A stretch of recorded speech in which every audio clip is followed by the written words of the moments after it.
All right, here we are on the 6th day of 2026.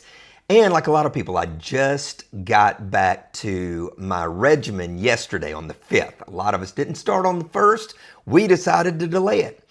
And when I stepped on the scale yesterday morning, I got to tell you, it was disappointment galore. Now, on the one hand, I did not restrict a single calorie during the holidays. Not one. Didn't have one thought about it.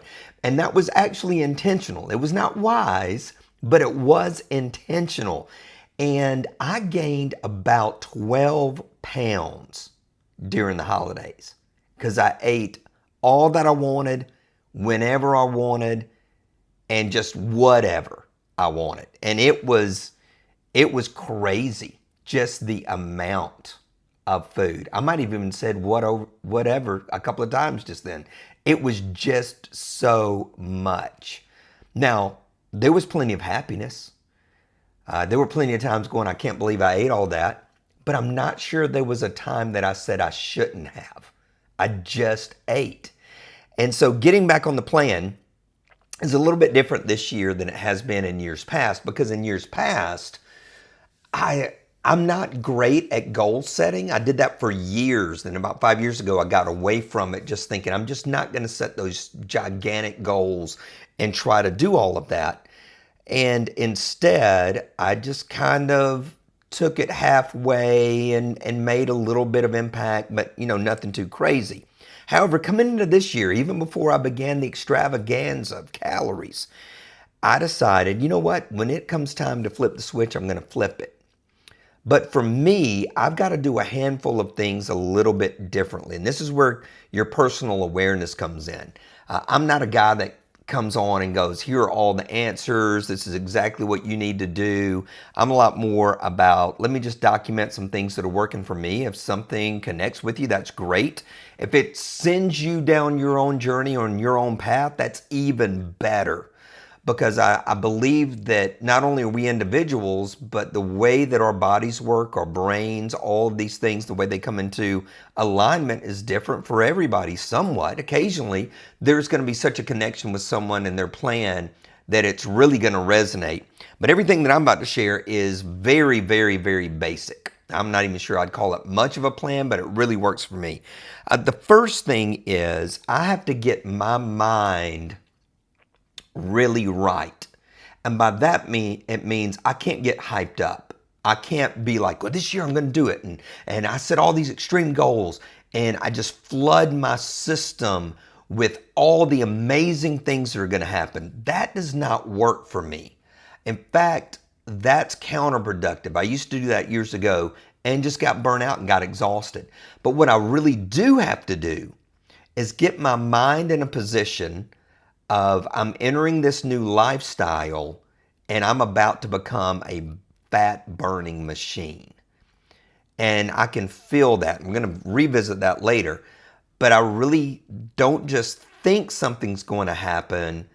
For me, I can feel my metabolism go up a little bit, start lifting just off of that thought and that mindset. So that's really the first start for me, is getting my brain in the game and really knowing what is about to happen instead of guessing, instead of giving myself false hope, instead of rah-rahing myself into this. It's very logical, even though it's emotional as well. It's very logical in that I know this thing is going to happen and I feel it within my bones, my heart, my spirit. And it really begins by me getting my mind on that fat burning and raising my metabolism from the inside out.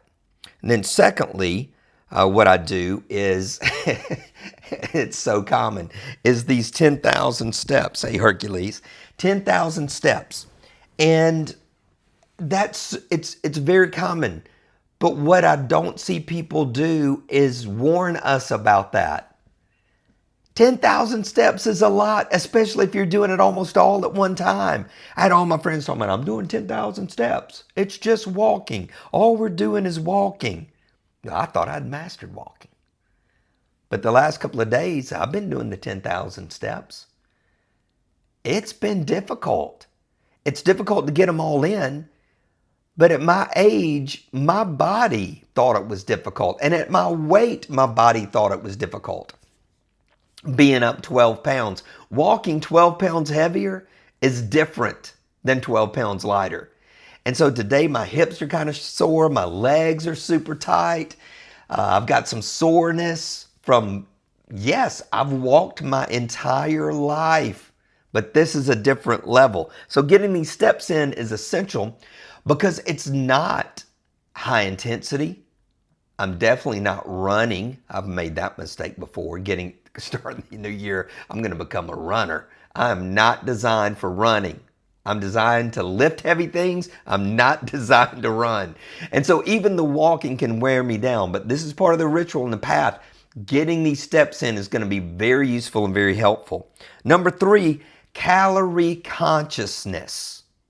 I'm not counting calories. I'm not keeping everything in an app. I've tried that before. It doesn't work for me personally.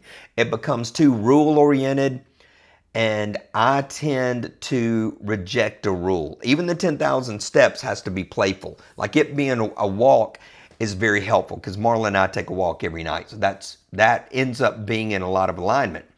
But calorie consciousness for me it's high protein, it's lower carbs, and I don't have to count it. I just know it. I know about that 8 ounces of chicken breast or that 8 ounces of lean beef or that fish. I know about where I am, but I don't need to count the calories because I know I'm going to be in a deficit no matter what because of these 10,000 steps. I just need to be conscious of the quality. I need to make sure that I am eating vegetables because normally I don't. But I know too that they're not calorie dense if I'm eating spinach or broccoli or something along those lines. They're not calorie dense, so I'm going to be okay on that front. So I'm thinking about calorie consciousness. It's a lot more intuitive than it is regimented. Now, if a regimen works for you, absolutely do that. Number 4 is a calorie sunset. I love a sunset. You know, I'm not a big fan of these shorter days. I am glad that they're starting to get longer again.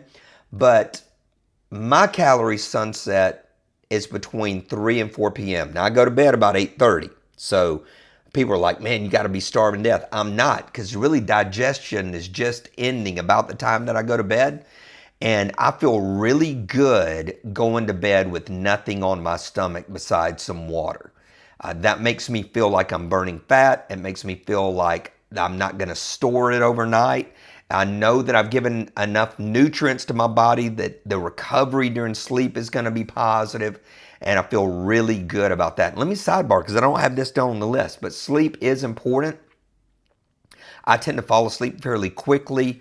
I tend to need between 6 and 7 hours. I know most people would say you've got to have 8. You know what? If I could really stay in it and stay there for 8, I would do that. My biological clock and definitely my mind. I mean, I can shut it down and go to sleep in 30 seconds, but I'm going to be awake after that. I'm going to be awake the minute I have a thought at 3 a.m. Anyway, that was a quick sidebar, but calorie sunset. What's the last time of day that I'm going to eat? And I'm really able to be very faithful to that. It doesn't feel like a rule because I've eaten a great breakfast. I've eaten a great lunch. And then if I have something to close out the day around 3:30 p.m., I feel really good. In fact, I could probably stop eating at lunch and feel completely comfortable. Water. I'm not counting ounces. I'm not carrying around a half-gallon jug. I just know that I want to drink a lot. And I want to feel hydrated. I don't want to feel like looking back over the day, oh man, I had too many sodas or I had too much coffee. I want to feel like, ooh, I consumed a pretty good bit of water. I feel good about it. And I would say that's my basic rule, is at the end of the day, I want to look back at the steps and the calories and feel good. I don't have to feel like it was a win. I don't have to feel like I was killing it. I just want to feel like it felt good. Ooh, vitamins. I like how the Brits say vitamins. Take me some vitamins. That's a long way from this southern accent, the vitamins. And I mean, just like a basic multivitamin, omega-3s, supplement like creatine. I like that a lot, but that's just me. This is no medical advice, and I'm not telling you a single vitamin to take. But that makes me feel like I'm getting the nutrients that I need. Now, to me, it's not a replacement. It's not like I'm going to eat bad, so let me make sure I'm getting these vitamins. I just know that my regular food intake is not going to be perfection on that front. And so there's that supplementation. And then finally, I've talked a lot about feeling. I want to feel my future. So my weight when I stepped on the scale was 202.2 pounds. I'm 5'5", actually 5.5.5, and with shoes on 5'6". But that's a lot of weight at my height. Even if I am a little bit broad, and even if I do work out with weights, that's too heavy for me. A great weight for me is not my ideal weight that some crazy thing out there says that I ought to weigh like 150. Well, that's insane. Whereas if I weigh about 170 to 175, I feel really great. My body fat is fairly low. I carry myself well. I feel light. I don't feel heavy. I don't feel round around my belly.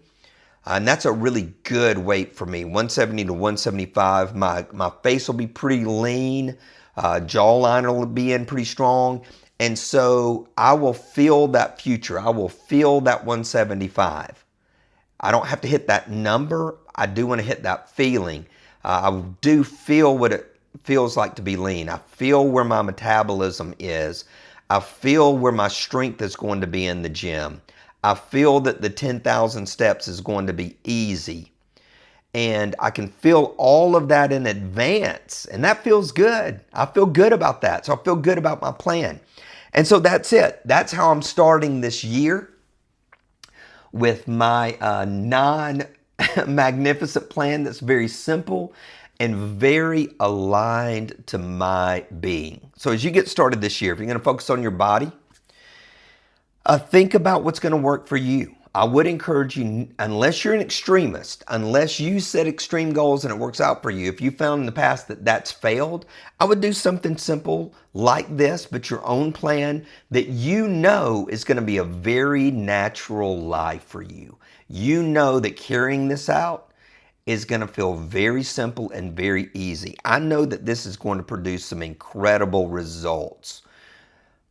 And it's something that I will stick to, and it's something that I'll do, and it's actually something that I can live with. I could live this plan all year round without feeling a single restriction. And then hopefully this next year, I will not be completely unrestricted in these calories. So thanks for joining me for this episode. If you ever got any questions, my very first business I ever opened was a gym at age 20, so I know a lot about physical culture and training. I'm not going to come in and try to sell you any coaching program. I don't coach anybody. Physically, I do a lot more coaching on business and with life coaching, but even that, I'm not out to monetize anything these days, just out to share some things that have worked for me. And if you got any questions, just feel free to reach out. Thanks for joining me for this episode. As always, be blessed.